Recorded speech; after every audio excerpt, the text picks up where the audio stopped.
ತಂದೆ ತಾಯಿ ಸಮಾನ ಅಂತ ಎಲ್ಲ ಗುರಿಯರಿಗೆ, ಅಣ್ಣ ತಮ್ಮದಿರಿಗೆ, ಅಕ್ಕ ತಂಗಿಯರಿಗೆ, ಹಾಗೇನೆ ಎಲ್ಲ ನನ್ನ ಪ್ರೀತಿಯ ಸೆಲೆಬ್ರಿಟಿಗಳಿಗೆ, ವೇದಿಕೆ ಮೇಲಿರೋ ಎಲ್ಲ ಗಣ್ಯಾತಿ ಗಣ್ಯರಿಗೆ ನಮಸ್ಕಾರ.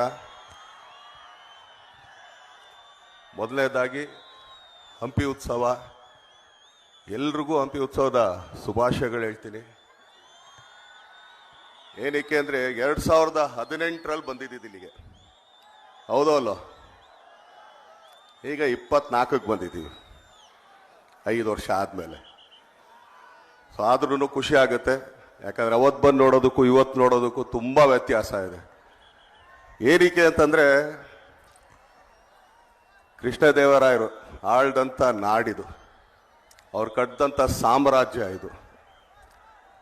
ಈ ಸಾಮ್ರಾಜ್ಯದಲ್ಲಿ ಎಲ್ಲ ಏನೇನು ನಡೆದಿದೆ ಅಂತ ನಿಮಗೂ ತುಂಬ ಚೆನ್ನಾಗಿ ಗೊತ್ತು. ಆದರೆ ನಾವು ಇವತ್ತಿಗೂ ನೆನೆಸ್ಕೊಳ್ತೀವಿ. ಯಾಕಂದರೆ ನಾನೊಂದು 3 ಹೆಸರು ಹೇಳಕ್ಕೆ ಇಷ್ಟಪಡ್ತೀನಿ. ಯಾಕಂದರೆ ಅದೊಂದು ಈ ಪಾಸಿಟಿವ್ ವೈಬ್ಸ್ ಅಂತ ಹೇಳ್ತಾರಲ್ಲ, ಆ ಥರ ಅವರೆಲ್ಲ ಈ ನಾಡಿಗೋಸ್ಕರ ದುಡ್ದಂಥವ್ರು, ಶ್ರಮಿಸಂಥವ್ರು, ಮಡ್ದಂಥವ್ರು.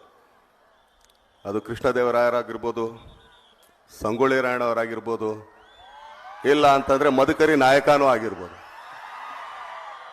ನಾನು ಯಾವಾಗಲೂ ಆ ಜಾಗಗಳಿಗೆ ಇಲ್ಲ ಆ ಥರದ್ದು ಸಬ್ಜೆಕ್ಟ್ಗಳನ್ನ ಓದಿದಾಗಲಿ ಇನ್ನೊಂದಾಗಲಿ ಅವ್ರ ಆತ್ಮ ಎಲ್ಲೂ ಹೋಗಿರಲ್ಲ. ಯಾಕಂದರೆ ಅವ್ರು ತುಂಬ ಕಷ್ಟಪಟ್ಟು ಇಷ್ಟಪಟ್ಟು ಈ ರಾಜ್ಯನಿದ್ದವರು, ಇದನ್ನು ಕಡ್ದವರು, ಬೆಳೆಸ್ತವರು.